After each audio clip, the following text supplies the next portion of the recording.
Frostfall, Book 10 of 2920, by Karlovac Townway. The 10th of Frostfall, the year 2920, Phrygius, High Rock.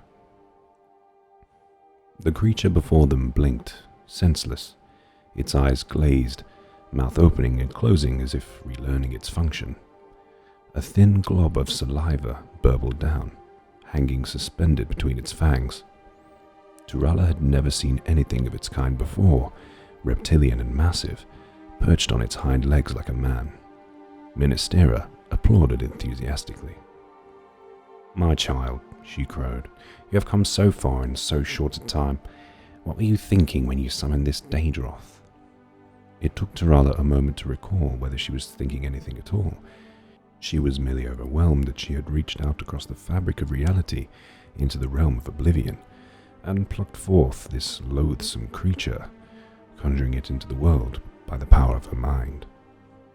"I was thinking of the color red," Turala said, concentrating. "The simplicity and clarity of it, and then I desired, and spoke the charm, and this is what I conjured up." "Desire is a powerful force for a young witch," said Ministera, "and it is well matched in this instance, for this Daedroth is nothing if not a simple force of the spirits. Can you release your desire as easily?" Turala closed her eyes and spoke the dismissal invocation. The monster faded away like a painting in sunlight, still blinking confusedly. Ministera embraced her dark elf pupil, laughing with delight. "I never would have believed it. A month and a day you've been with the Coven, and you're already far more advanced than most of the women here. There is powerful blood in you, Turala. You touch spirits like you were touching a lover. You'll be leading this Coven one day. I have seen it." Turala smiled. It was good to be complimented. The Duke of Mournhold had praised her pretty face, and her family, before she had dishonored them, praised her manners. Kassir had been nothing more than a companion. His compliments meant nothing, but with Ministera, she felt she was home. "You'll be leading the Coven for many years yet, great sister," said Turala. "I certainly intend to. But the spirits, while marvellous companions and faultless tellers of truth, are often hazy about the whens and hows. You can't blame them, really. When and how mean so little to them." Ministera opened the door to the shed, allowing the brisk autumn breeze to dispel the bitter and fetid smells of the Daedroth. "Now, I need you to run an errand to Wayrest. It's only a week's ride there and a week's ride back. Bring Doriatha and Cellophana with you. As much as we try to be self-sufficient, there are herbs we can't grow here, and we seem to run through an enormous quantity of gems in no time at all. It's important that the people of the city learn to recognise you as one of the wise women of the Skeffington Coven. You'll find the benefits of being notorious far outweigh the inconveniences." Turala did as she was bade. As she and her sisters climbed aboard their horses, Ministera brought her child, little 5-month-old Bosriel, to kiss her mother goodbye. The witches were in love with the little dumb infant, fathered by a wicked duke, birthed by wild alien elves in the forest heart of the Empire. Turala knew her nursemaids would protect the child with their lives. After many kisses and a farewell wave, the 3 young witches rode off into the bright woods, under a covering of red, yellow, and orange. The 12th of Frostfall, the year 2920, Dwinnen, High Rock. For a Midas Evening, the least loved Porcupine Tavern was wildly crowded. A roaring fire pit in the centre of the room cast an almost sinister glow on all the regulars, and made the abundance of bodies look like a punishment tapestry inspired by the Arcturian heresies. Kassir took his usual place with his cousin and ordered a flagon of ale. "Have you been to see the Baron?" asked Palith. "Yes, he may have worked for me in the Palace of Avias," said Kassir proudly. "But more than that I can't say. You understand secrets of state and all that. Why are there so many damned people here tonight?" "A shipload of dark elves just came into harbour.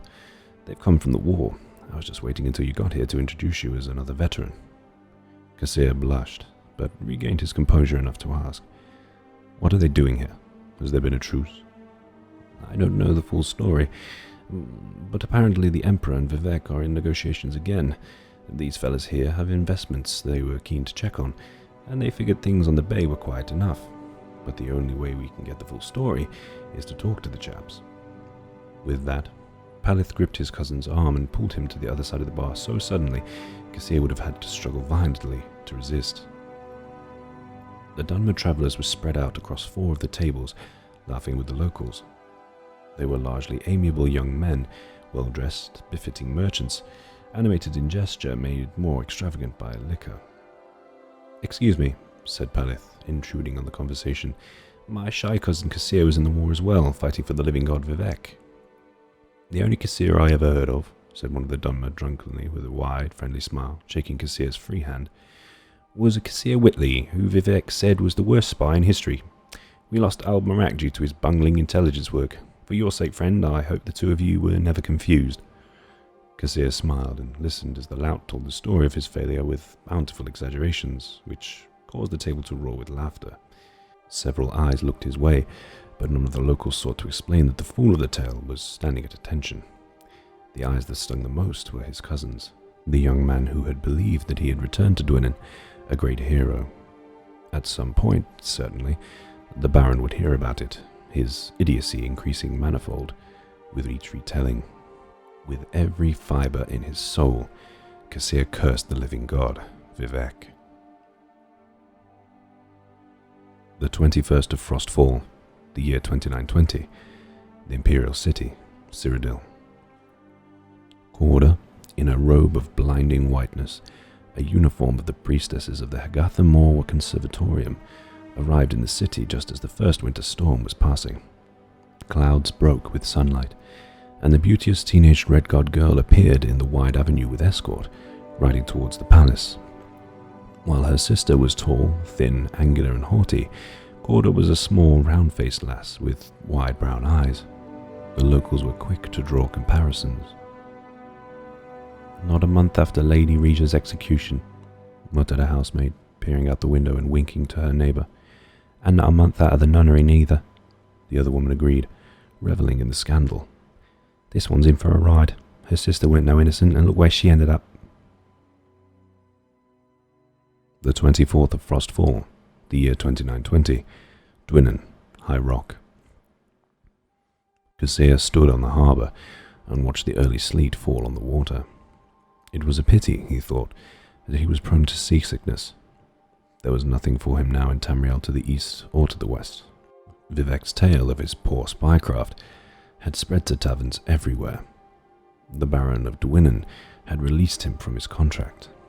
No doubt they were laughing about him in Daggerfall too, and Dawnstar, Lilmoth, Rimmon, Greenheart, probably in Akavir and Yakuda for that matter. Perhaps it would be best for him to drop into the waves and sink.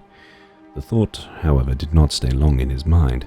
It was not despair that haunted him, but rage, impotent fury that he could not assuage. "Excuse me, sir," said a voice behind him, making him jump. "I'm sorry to disturb you, but I was wondering whether you could recommend an inexpensive tavern for me to spend the night." It was a young man, a Nord with a sack over his shoulder. Obviously, he had just disembarked from one of the boats. For the first time in weeks, someone was looking at Kassir as something other than a colossal famous idiot. He could not help, black as his mood was, but be friendly. "You've just arrived from Skyrim?" asked Kassir. "No, sir, that's where I'm going," said the fellow. "I'm working my way home. I've come up from Sentinel, and before that Strosm Kai, and before that Woodhearth in Valenwood, and before that Artaeum in Somerset. Wellig is my name." Kassir introduced himself and shook Wellig's hand. "Did you say you came from Artaeum? Are you a Psijic?" "No, sir, not anymore," the fellow shrugged. "I was expelled. Do you know anything about summoning Daedra? You see, I want to cast a curse against a particularly powerful person, one might say a living god, and I haven't had any luck. The Baron won't allow me in his sight, but the Baroness has sympathy for me, and allowed me the use of their summoning chambers," Kassir spat. "I did all the rituals, made all the sacrifices, but nothing came of it." "That'd be because of Sothis Sil, my old master," replied Wellig, with some bitterness. "The Daedra princes have agreed not to be summoned by any amateurs at least until the war ends. Only the Psijics may counsel with the Daedra, and a few nomadic sorcerers and witches. Witches, did you say? The 29th of Frostfall, the year 2920, Phrygius, High Rock. Pale sunlight flickered behind the mist bathing the forest as Turala, Doriatha, and Seraphina drove their horses on. The ground was wet with a thin layer of frost, and laden down with goods, it was a slippery way over unpaved hills. Turala tried to contain her excitement about coming back to the Coven, where it had been an adventure, and she adored the looks of fear and respect the city folk gave her, but for the last few days, all she could think of was returning to her sisters and her child. A bitter wind whipped her hair forward so she could see nothing but the path ahead. She did not hear the rider approach to her side until he was almost upon her. When she turned and saw Kassir, she shouted with as much surprise as pleasure at meeting an old friend. His face was pale and drawn, but she took it to be merely from travel. "What brings you back to Phrygius?" she smiled. "Were you not treated well in Dwinnen?" "Well enough," said Kassir. "I have need of the Skeffington Coven." "Ride with us," said Turala. "I'll bring you to Ministera." The four continued on, and the witches regaled Kassir with tales of Wayrest. It was evident that it was also a rare treat for Doriatha and Seraphina to leave old Barbin's farm. They had been born there, as daughters and granddaughters of the Skeffington witches. Ordinary High Rock city life was exotic to them as it was to Turala. Kassir said little, but smiled and nodded his head, which was encouragement enough. Thankfully, none of the stories they had heard were about his own stupidity, or at least they did not tell him. Doriatha was in the midst of a tale she'd heard in a tavern about a thief who had been locked overnight in a pawn shop when they crossed over a familiar hill. Suddenly, she halted in her story. The barn was supposed to be visible, but it was not. The other three followed her gaze into the fog, and a moment later they rode as fast as they could towards what was once the site of the Skeffington Coven. The fire had long since burned out. Nothing but ashes, skeletons, and broken weaponry remained. Kassir recognized at once the signs of an orc raid. The witches fell from their horses, racing through the remains, wailing. Seraphina found a tattered, bloody piece of cloth that she recognized from Ministera's cloak. She held it to her ashen face, sobbing. Turala screamed for Bosriel, but the only reply was the high whistling wind through the ashes. "Who did this?" she cried, tears streaking down her face. "I swear I'll conjure up the very flames of oblivion. What have they done with my baby?" "I know who did it," said Kassir quietly, dropping from his horse and walking towards her. "I've seen these weapons before. I fear I met the very fiends responsible in Dwinnen, but I never thought they'd find you. This is the work of assassins hired by the Duke of Mournhold." He paused. The lie came easily. Adopt and improvise. What's more, he could tell instantly that she believed it. Her resentment over the cruelty the Duke had shown her had quieted, but never disappeared. One look at her burning eyes told him that she would summon the Daedra and wreak his and her revenge upon Morrowind, and what's more, he knew they'd listen. And listen they did, for the power that is greater than desire is rage, even rage misplaced. The years continued in sun's dusk,